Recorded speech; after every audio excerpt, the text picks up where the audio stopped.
Welcome to The Explainer. Today we're diving into a book that's, well, it's a real puzzle. It's Han Kang's incredible novel, The Vegetarian. It's won some of the biggest awards in the world, but at the same time it's been called harmful and even banned. So what's the deal? How can one book be both a masterpiece and a menace? Let's get into it. So check this out. On one side, you have the Man Booker International Prize. I mean, huge deal. The judges are calling it an unforgettable story. The author, Han Kang, is getting praise from the Nobel Committee. But then you look at the other side, and a school board in its home country, Korea, literally labeled it a harmful book for young people. They even suggested getting rid of copies. It's just a wild contrast. So you have to ask, what is going on? How does a single story split people's opinions so drastically? That's really the core question we're tackling.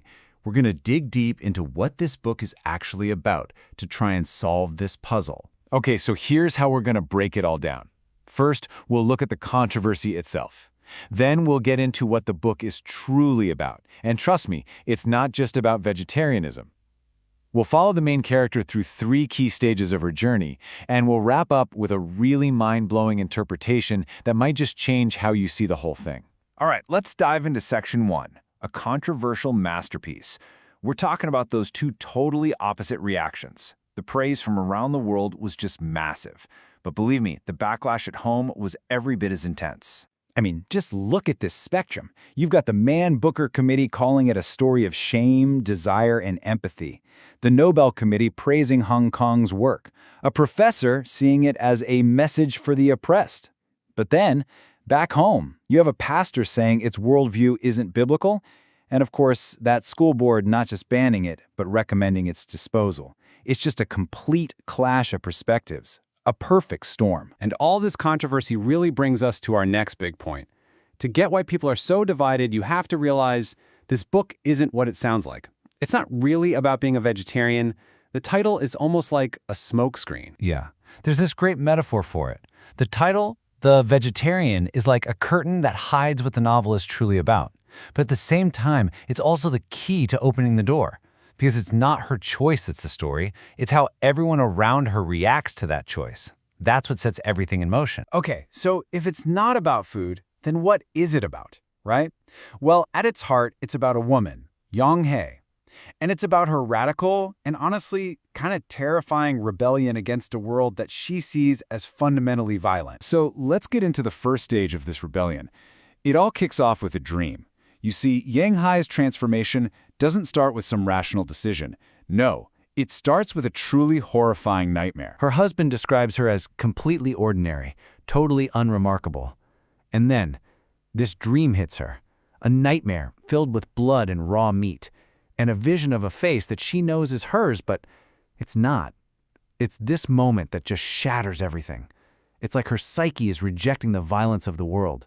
A world she's been forced to consume, both literally with food and, figuratively in her life. And this is where a cool philosophical idea comes in handy. Gender trouble, from Judith Butler. The basic idea is that you can challenge society's unspoken rules just by refusing to follow them. And that's exactly what Yeong-hye does. Her vegetarianism isn't just a diet. It's a protest. By saying no to meat, she's throwing a wrench into the whole system. Family dinners, her duties as a wife, her marriage, she's causing trouble for the patriarchal, violent world she's trapped in. Okay, so things are already intense. But in the second part of the book, her rebellion kicks into another gear. It moves beyond just resisting things and ventures into the world of art, forbidden desire, and breaking taboos. So, get this. Her brother-in-law, who's a video artist, finds out she still has a Mongolian mark. It's a kind of birthmark. And he becomes completely obsessed with it. He doesn't see it as a flaw. He sees it as this source of primal artistic power. This obsession leads to this really controversial scene where he paints her entire body with flowers and they cross a line, blurring art, desire, and family in a way that's deeply unsettling. To really wrap your head around this part, it helps to know about the philosopher Georges Bataille. For him, real eroticism wasn't about sex or pleasure. It was about transgression. It was about breaking taboos in such an extreme way that you basically dissolve your own sense of self, pushing yourself right to the very edge of life and death.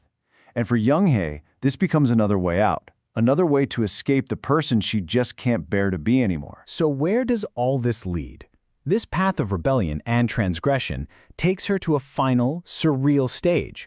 She's already rejected society's rules, but now she starts to reject being human altogether. So let's just recap the journey so far. Stage 1, rebellion. She rejects meat, the symbol of violence. Stage 2, transgression. She explores these forbidden artistic and erotic boundaries. And now, Stage 3, transformation. She's in a psychiatric hospital, and she stops eating completely. And why? Because she doesn't want to be human anymore. She believes she's becoming a tree. This desire to become a plant, it's not just random. It actually connects to this ancient Taoist idea called mulwa, which means the transformation of things. It's like the famous story of the philosopher Zhuangzi. He dreamed he was a butterfly, and when he woke up, he was genuinely confused. Was he a man who had just dreamed of being a butterfly, or was he a butterfly who was now dreaming he was a man? Yeong-hye is in that same space, blurring the lines between human and nature, reality and dream, in this last-ditch effort to escape the pain of being human. And this is where we get to the most powerful and maybe the most controversial interpretation of all.